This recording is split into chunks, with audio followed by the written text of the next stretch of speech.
Okay, magandang araw po sa inyo mga boss. Ayan, Dominican Hill Subdivision, Capas Tarlac Project Part 2.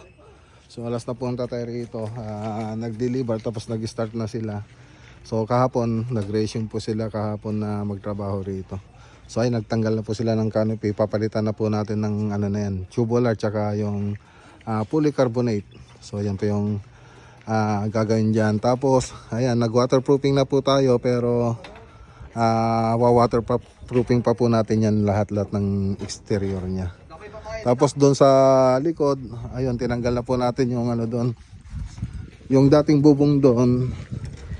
Papalitan na po natin ng ibang bubong. Pa-slope na po to. Pa-slope na po yung ano, yung ibang sa kabilang area na po yung pa-slope niya.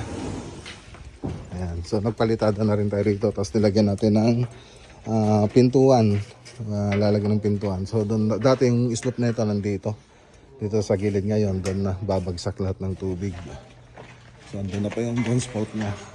So magsisimula na rin po tayo magkisame ngayon. So dito na rin po yung ibang tropa. Ayan, yung iba susunod na po.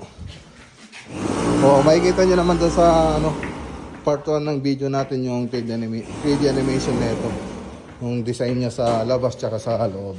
Tapos dito, ayan, tinanggal na po natin yung ano dito. Lalagyan na po natin ng pinto. Ayan. Yan kasi sabi ni Sir. So wala, ang dating daan kasi nung papunta dito sa Lanay, yung sa may master bedroom nila. Ngayon nilipat po natin dito sa dito para hindi na dadaan doon sa master bedroom. So abangan nyo po yung susunod na video na ito mga boss. Alright.